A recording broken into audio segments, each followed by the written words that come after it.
avons-nous tout dit? Pour ceux qui ont écouté les vidéos précédentes sur les grenouilles, avons-nous tout dit sur les grenouilles? Certainement pas. Nous allons voir ici une idée très importante basée sur le Pérekret Pasukret dans Shemot. Nous sommes dans Chamishi de Vaera, et là-bas il est dit au Pérekret Pasuk Dalet, Vaikra Paro les Moshe ou la Aaron, donc après que les grenouilles envahissent l'Égypte, Paro il appelle Moshe et Aaron et il leur demande de prier à Hachem, Ha'atiru el Hachem. Un verbe intéressant pour parler de la tfila, le Ha'atiru. Afin qu'il retire les grenouilles de moi et de mon peuple et que je renvoie le peuple pour qu'il puisse faire des sacrifices à Hachem. Donc Paro il appelle Moshe et Aaron, il leur dit s'il vous plaît, priez. Il a compris que les grenouilles viennent d'Hachem et qu'il fallait prier à Hachem. C'est pas il appelle Moshe, il dit enlevez-moi les grenouilles d'ici. Il leur demande de prier. Donc il a compris, il reconnaît qu'il y a ici l'intervention d'Hachem. C'est Hachem qui a envoyé les grenouilles et donc c'est Hachem qui va les retirer. Pour qu'Hachem il retire les grenouilles, il faut prier. Alors il est dit, donc Moshe va prier. Vayetse Moshe Pasukret. Vayetse Moshe d'Aaron ben Paro. Donc Moshe et Aaron quittent Paro. Vayitzak Moshe el Hachem al devar atzardei. Asher sam les Paro. Donc Moshe crie, littéralement, donc il prie. C'est intéressant que ici en Kélos, il va traduire aussi par la tfila, mais on n'a pas le même verbe. C'est-à-dire que Paro demande à Moshe de prier, mais le verbe employé c'est ha'atiru. Et c'est pas écrit vaye'ater Moshe, c'est écrit vayitzak. C'est pas le même verbe. Les deux se traduisent par la tfila, mais c'est pas le même verbe. Pourquoi? Je ne sais pas. Il faut chercher. Je soulève une question. Mais il y a ici un constat intéressant. Moshe prie Hachem qu'il enlève les grenouilles qu'il avait placées sur Paro. Pourquoi il y a cette précision qu'il enlève les grenouilles qu'il a placées sur Paro? Qu'il enlève les grenouilles. Il dit le Netziv dans Hébek Davar, c'est-à-dire que Moshe il précise. Il dit enlève, la tfila nécessite une précision. Enlève les grenouilles que tu as mis sur Paro. N'enlève pas les grenouilles. Les grenouilles, il y en a dans le monde, il y en a dans le fleuve, de par la nature des choses, avec il a fait dans le monde que dans un fleuve il y a des grenouilles. Donc il précise, enlève le grenouille que tu as placé chez Paro. C'est pas enlève les grenouilles. Qu'est-ce que ça veut dire? Il dit L'Orach Chaim Bakadosh, voilà. Asher sam les Paro, Bika, de là nous apprenons chez Tsarich les Faresh Filato. De là, nous apprenons que l'homme, lorsqu'il prie à Hachem, il doit être explicite dans sa tfila. Il faut détailler. C'est pas Hachem, enlève les grenouilles. Quelles grenouilles? Ça a l'air évident, de toute évidence. La prière de Moshe, elle s'adressait bien sur les grenouilles de l'Égypte, celles qui sont en train de frapper l'Égypte. Ça ne suffit pas. À Kadosh Baruch Hu, quand on s'adresse à Kadosh Baruch Hu, il faut détailler, il faut préciser, il faut être explicite. On ne prie pas comme ça en général, à Kadosh Baruch Hu, aide-moi. Et dans quoi?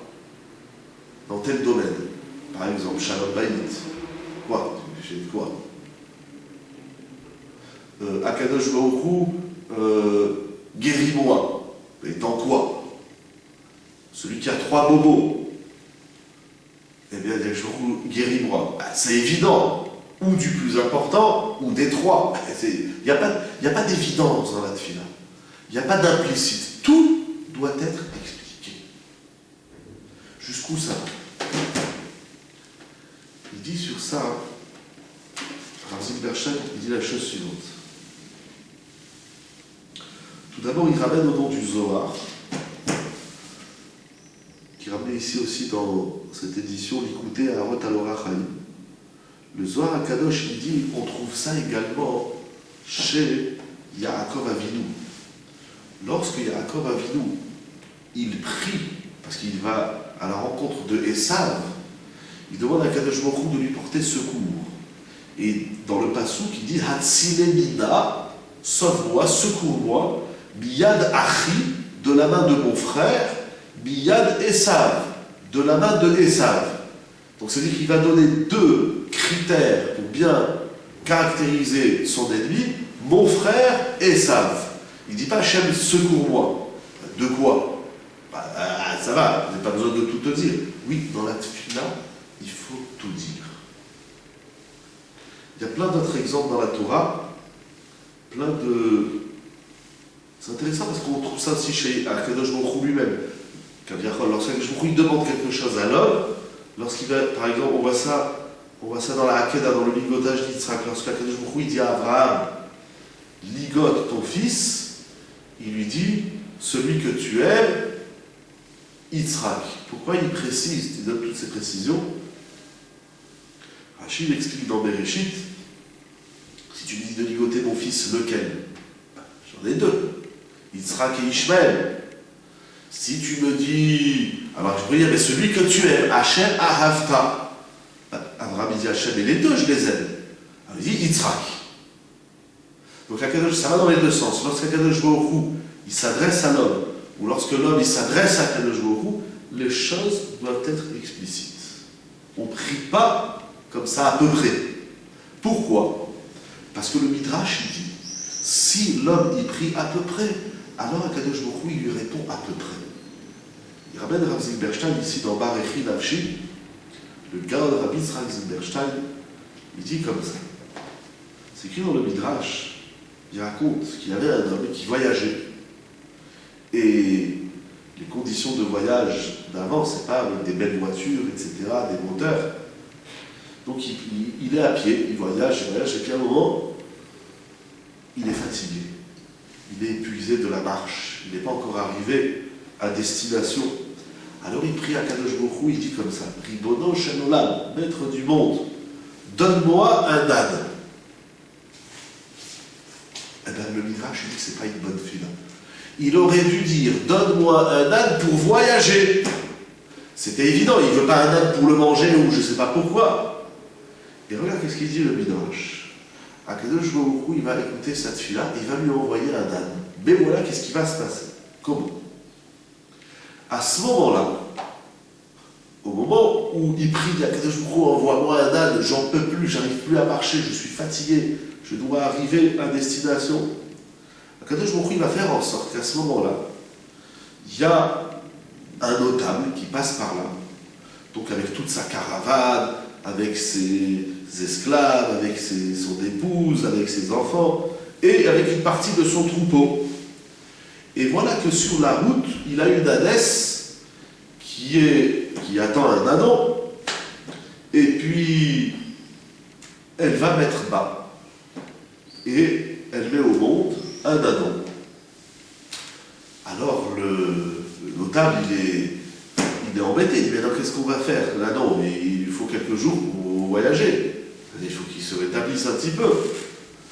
Et il dit, on ne va pas le laisser là, c'est dommage, on ne va pas perdre un ânon. Qu'est-ce qu'il fait? Eh bien, il cherche autour de lui un homme qui puisse se charger de l'âne, de l'ânon.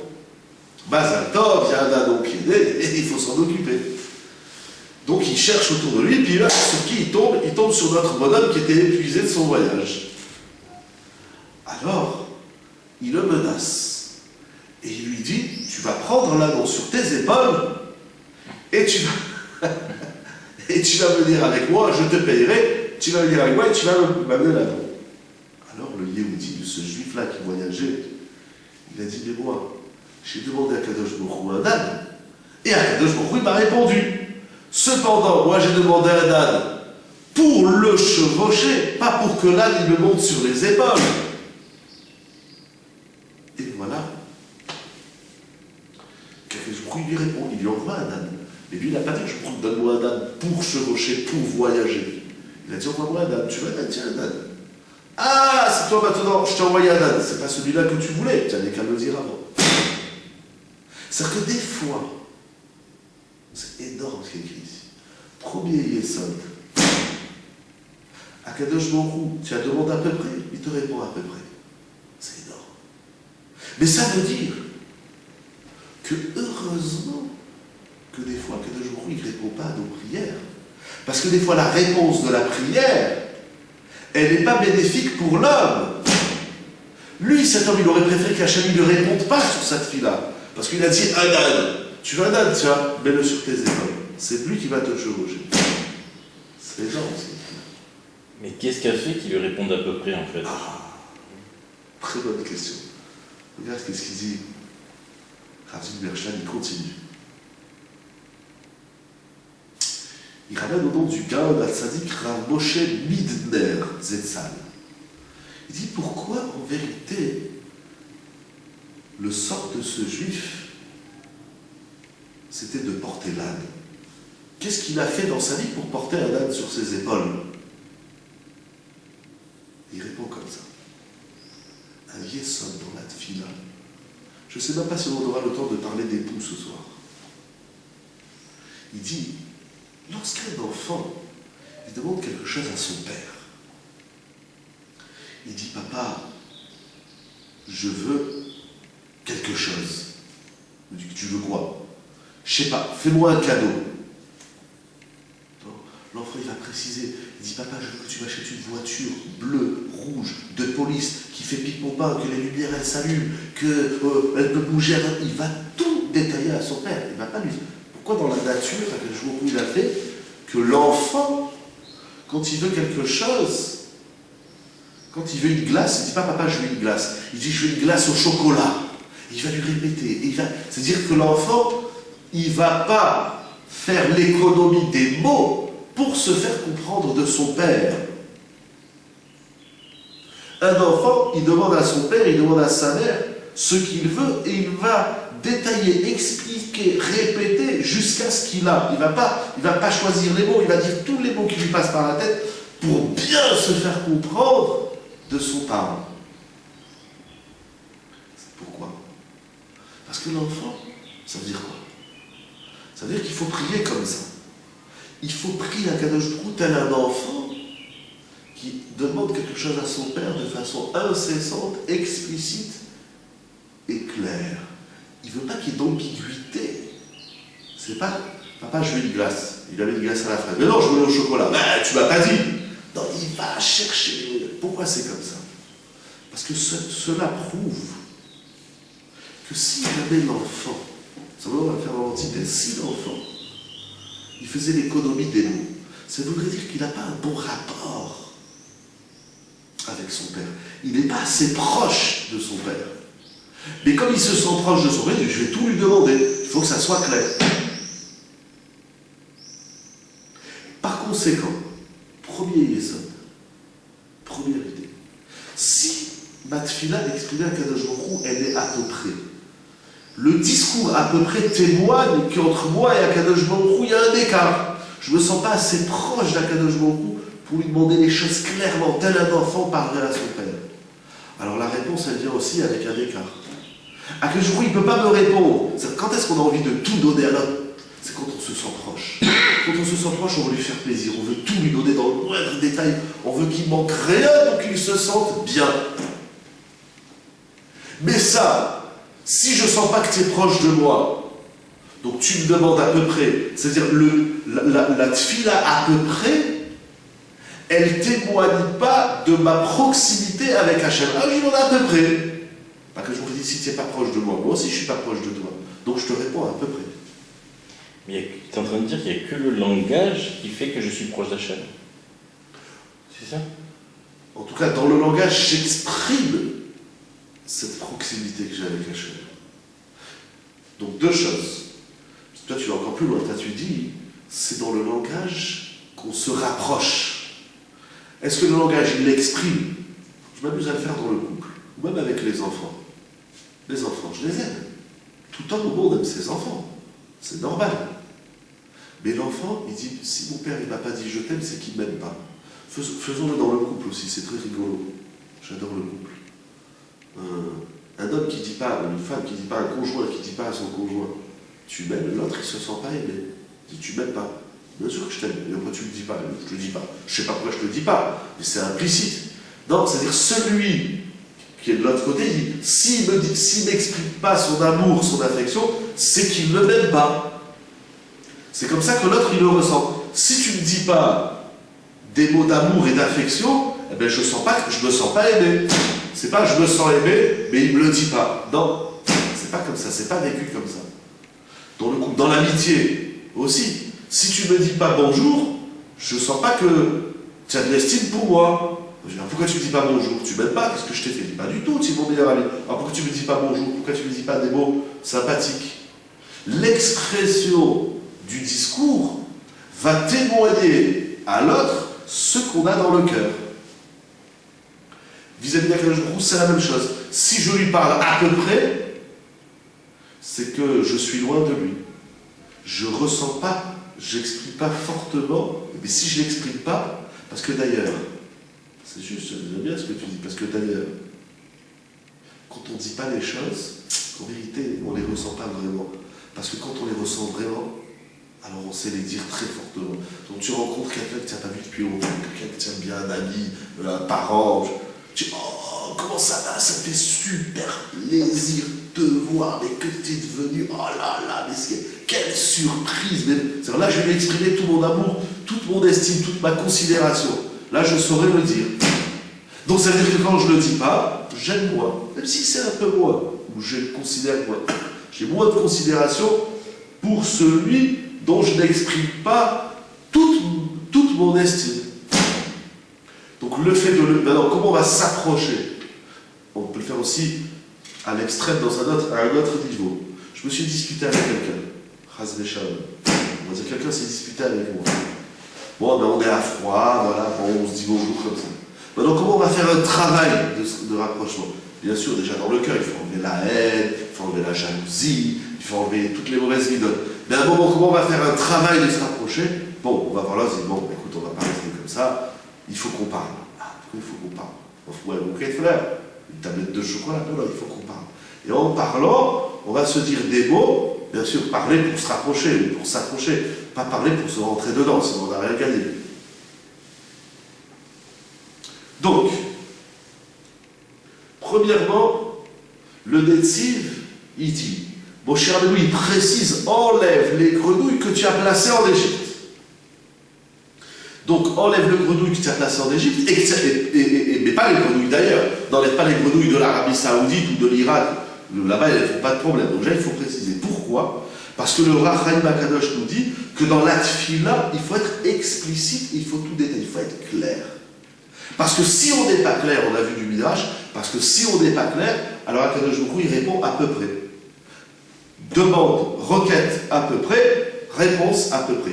Pourquoi? Parce qu'on a vu l'idée du Rav Midner ramené par Rav Zilberstein, Shlita, c'est parce que celui qui demande à peu près, il n'exprime pas sa proximité avec Hachem, son amour qu'il a pour Hachem. Donc je dis à Hachem, bon, c'est très, voilà, à peu près. Les gens à qui on parle, ça va, c'est à peu près comme ça va. C'est vite se débarrasser. On ne prend pas le temps de parler comme un enfant qui se sent proche de son père. Donc la réponse aussi, elle est à peu près. Et moi j'ai rajouté une idée. Tu dis parce que donc c'est-à-dire que le discours, c'est le discours qui va me rapprocher. C'est vrai, on ne vit pas malheureusement avec cette conscience pleine et claire de dire c'est vrai que je trouve il est là et on lui parle. Il va falloir faire un travail dans la tfila de rapprochement à Dieu, de se rapprocher de Shemou, et ça passe par le discours. Et donc si sur la tfila à peu près, Akadosh Baruch Hu il répond à peu près, si sur la tfila qui n'est pas claire, Akadosh Baruch Hu il répond ce qui n'est pas clair, je dis heureusement que des fois Hachem ne répond pas à nos tfila. Parce que si la réponse elle est à peu près, alors des fois on aurait préféré, c'est-à-dire cet homme-là dans l'histoire du Midrash, lui il aurait préféré de ne pas être répondu. Lui dit, je t'ai pas demandé à Dan que je vais mettre sur les épaules, je t'ai demandé à Dan que je vais mettre sur ses épaules. Ah, mais tu l'as pas dit. Alors pourquoi tu m'as répondu? Ah, pour se dire des fois, heureusement que Hachem ne répond pas à toutes nos prières. S'il nous répondait à toutes nos prières, ce serait la cata. C'est-à-dire qu'en s'amusant là, il faut réfléchir, j'ai pas d'autre exemple, mais il faut réfléchir sur des choses qu'on demande à Akadosh Baruch Hu, mais c'est pas clair. si Akadosh Baruch Hu, il nous répond dans l'à peu près, ça peut faire très mal. C'est-à-dire que la réponse à une tefila à peu près, ça peut être pire, ça peut empirer le matzav, ça peut empirer la situation dans laquelle je me trouve. Par exemple, quelqu'un qui a des problèmes d'argent. Alors lui, il croit que la solution, c'est d'avoir beaucoup d'argent. Un exemple. Il va dire à Kadosh Baruch Hu, envoie-moi beaucoup d'argent. Bon. D'accord, je t'envoie beaucoup d'argent. 1 million. Bon, il reçoit un chèque, il ne sait pas d'où et comment, par des miracles. Ah, il dit, ah non, c'est extraordinaire que je m'a envoyé 1 million d'euros. Il est content, il fait une séouda.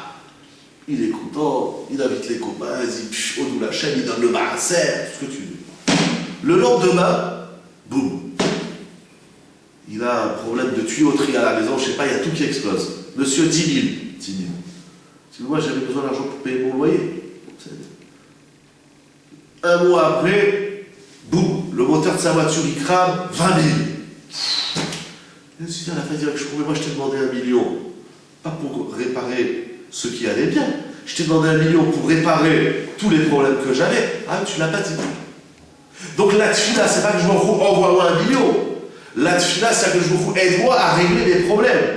Si, ça peut être par l'argent, des fois ça peut être par autre chose, mais en tout cas, si il s'avère que c'est par l'argent, Akadosh Baruch Hu, envoie-moi l'argent qu'il me faut pour régler les problèmes qui sont là. C'est-à-dire mon problème de tuyauterie, mon problème de je sais pas quoi, mon problème de payer mon loyer.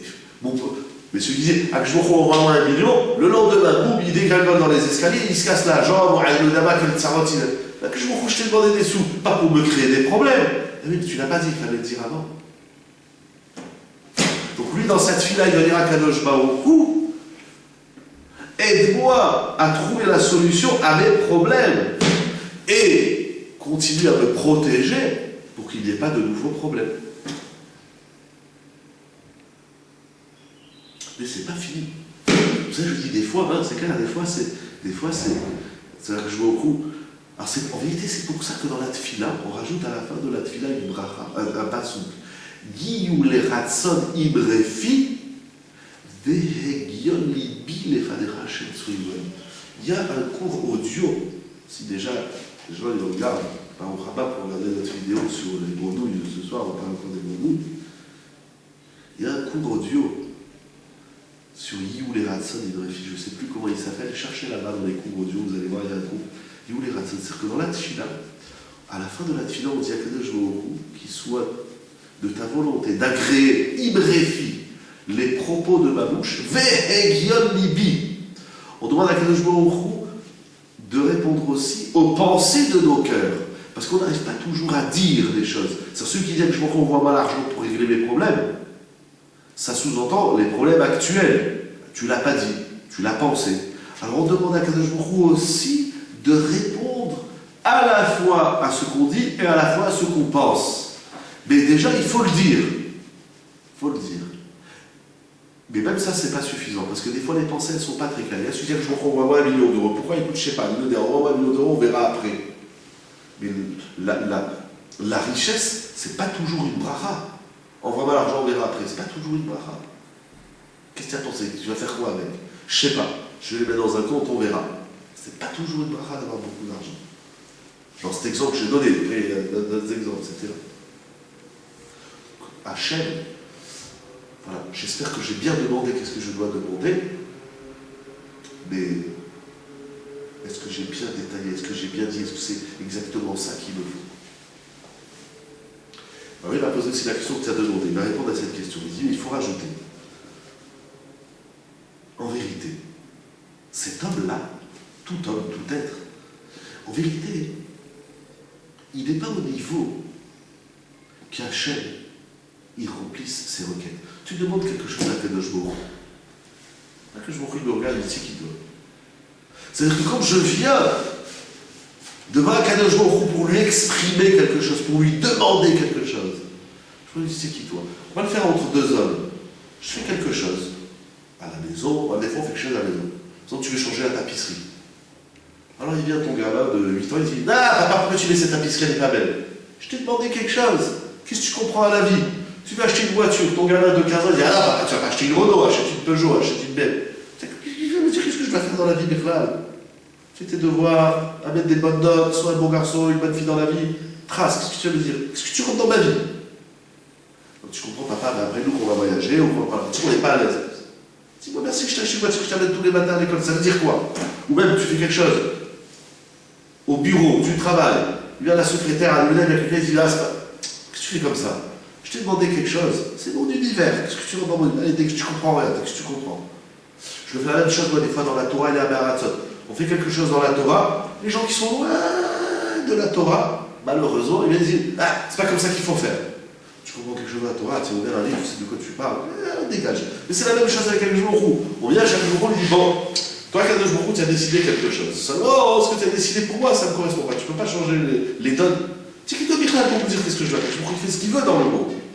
Genre, à Kadosh Baruch Hu, comme il dira Volmé dans Alé Shouch El Kalef, il dira Volmé un grand chidouche. À Kadosh Baruch Hu, dans la Tfila, il nous a donné la possibilité d'exprimer notre opinion sur ce qui se passe dans le monde. Individuel, collectif, etc. Général. Je sais que je me dis, bon, Jacques, tu m'as fait ça. Mais c'est pas. Je m'identifie pas, je me sens pas bien, s'il te plaît, change les choses. Donc, il nous a donné ce droit d'exprimer notre position, de donner notre point de vue sur la situation. Mais, c'est pas parce que il m'a donné le droit de dire ce que je pense que ça me donne le droit de recevoir ce que je vais lui demander. Donc, il faut un mérite, il faut être à un certain niveau. Donc, puisque, alors là, il va dire quelque chose d'incroyable. C'est des grandes idées de Rav Zilberstein. Puisque ce bonhomme, en vérité, lui, il n'aurait dû recevoir un âne, ni pour s'asseoir dessus, ni pour le prendre sur ses épaules. Il n'était pas au niveau qu'Hachem lui écoute sa tefila. Et puisqu'il n'est pas au niveau qu'Hachem lui écoute sa tefila, alors Akadosh Baruch Hu, il va lui mettre des mots dans la bouche qui ne sont pas les bons mots, pour qu'il se rende compte. C'est pas juste pour lui faire mal, je ne n'est pas cruel, mais pour se rendre compte, ah oui, et bien sûr que j'ai mal demandé. Et pourquoi j'ai mal demandé? Pourquoi Hachem, il m'a laissé dire des choses tordues? J'aurais préféré à ce moment-là être muet, pour pas lui demander des choses. Non, il veut que l'homme il se rende compte qu'il est loin. La vraie tefila, c'est la tefila où on ne fait pas l'économie des mots. C'est la tefila authentique, c'est une tefila qui sort du cœur. Et ça veut dire quoi, elle sort du cœur? Ça veut dire qu'elle amène l'homme, celui qui prie, à ressentir pleinement et véritablement qu'il ne peut s'appuyer et se référer qu'à Kadosh Baruch Hu. C'est pas Kadosh Baruch Hu, bon allez, envoie-moi un âne. C'est tout. C'est tout ce que ça te donne. Tu ne veux pas aussi que l'âne, je lui mets une couronne et le dé et des dents d'or. Qu'est-ce que tu veux? Non, la tefila, c'est pas demander à Kadosh Baruch Hu. La tefila, c'est comprendre et c'est ressentir qu'on est pleinement dépendant d'Akadosh Baruch Hu. Celui qui n'arrive pas à dire ça, alors sa tefila, elle va être à peu près. Si sa tefila, elle est à peu près, sa réponse, elle est aussi. Il ira de ça face à Akadosh Baruch Hu, qu'on arrive à prier correctement, mais pas seulement dans les mots. C'est-à-dire les mots témoignent de quel rapport j'ai avec Hachem. Qu'est-ce que j'attends d'Hachem? De la même façon. De qu'est-ce qu'Hachem il attend de moi? Si j'ai compris que je ne peux me référer, m'appuyer seulement sur Akadosh Baruch Hu, alors là, même si la tefila... Oui. Même si j'ai en réalité, la tefila, c'est pas des mots. La tefila, c'est le lève. Avoda chez ma lève. La tefila, c'est le ressenti du cœur. C'est qu'est-ce qu'il y a dans ton cœur. Mais qu'est-ce qu'il y a dans ton cœur? Akadosh Baruch Hu, il va l'entendre avec tes mots. Et si dans mes mots je ne suis pas clair, c'est que dans mon cœur je ne suis pas clair. Alors Akadosh Baruch Hu, il répond un peu pédialette. Tu vas là, tiens, prends un âne, débrouille-toi avec lui. Ce que tu veux. Aujourd'hui, c'est qui a le niveau? Tout le monde est censé avoir le niveau. J'ai mon niveau au niveau duquel je suis aujourd'hui. Il y a bien sûr les tzadikis, ceux qui font cette avoda, ils font ce niveau. C'est pour ça que des fois on se réfère au grand Chachamim, on va voir après le Kanievski, on va voir des grands Gdolim, pour leur demander, parce qu'on sait que la bracha du tzadik, elle est ciblée, elle est précise. Je vais dire une histoire dramatique. Il y a des gens, là, allez-vous, ils n'ont pas d'enfants. Ils prient, Akadosh Baruch Hu, envoie-moi un enfant. Akadosh Baruch Hu, envoie un enfant malade. Je ne t'ai pas demandé un enfant malade, mais tu m'as dit un enfant malade, celui-là il fallait bien le mettre quelque part. Je te l'ai envoyé chez toi. Alors que je vous demande un enfant. Comme Chana, ça on apprend de Chana, qu'on a détaillé la tefila. Elle a dit qu'il soit ni trop grand, ni trop petit, ni trop intelligent, ni trop bête, ni trop... Voilà. Je veux un enfant. Lequel? Ou alors il a une fille, je voulais un garçon. Dis-moi, que je envoie-moi un garçon ou une fille, ce que tu veux, mais... Non, pas ce que je veux, je ne connais pas. Envoie-moi quelque chose. Pas quelque chose. Mais il m'a envoyé une bombe. Et il y a des gens, des fois dans l'histoire, on se trouve avec c'est pas ça que je voulais, mais tu m'as pas dit. Et pourquoi tu m'as pas dit? C'est parce que tu te sens loin de moi. Alors tu là à peu près, réponse à peu près. Face à quel jour qu'on arrive à comprendre, à exprimer les choses correctement, mais qu'on arrive aussi à faire ce travail du cœur, c'est-à-dire s'accrocher la joue. Et quand on est proche, il se passe quelque chose d'extraordinaire. On n'a même plus besoin de demander. Je suis sûr, dans le couple, ou dans nos relations avec les enfants, vient un enfant et dit « Papa, s'il te plaît, c'est bon mon fils, je sais ce que tu veux. Tiens, prends. » Mais je n'ai pas dit comment tu sais. Quand on est très proche, c'est ça les guillemets. Quand on est très proche de l'autre, alors même quand il ne le dit pas, on a compris. Celui qui a besoin en vérité de tout détailler, c'est parce qu'il s'est arrêté, parce qu'il a fait de cette fille-là un discours. Ah, tu as fait un discours, alors il faut tout dire. Mais si la tefila c'est véritablement le cœur, c'est-à-dire cette proximité, si on a réellement fait un travail sur notre relation avec Akadosh Baruch Hu, alors des fois que je me dis, ça c'est un pasouk, Terem Ikraou, Ve'aïdi, Akadosh Baruch Hu il dit, avant même que vous m'appelez, déjà je vous ai répondu. La réponse elle est là. Des fois la réponse elle est là. Ça c'est notre tefila, que on ouvre les yeux pour voir ce que j'ai. Des fois on ne voit pas. Mais celui qui bébête, il se sent celui qui est véritablement, pas seulement qui se sent, celui qui est véritablement très proche d'Akadosh Baruch Hu, alors quand il se tourne et dit Akadosh Baruch Hu, je me dis c'est bon. Des fois on téléphone, allô, oui c'est bon, j'arrive. D'où tu sais que j'allais te demander de me dire ça? J'ai compris. Que je roule écoute toutes les tefilot du clan d'Israël et qu'il les écoute et qu'il les réponde. Est-ce que je vais faire une bonne tefila qui réponde bien? Parce que des fois, Hachem ne répond pas bien, c'est ça qui est horrible. Mais Hachem, il m'a mal répondu. Tu lui as mal parlé. Exactement. Voilà, pour les produits.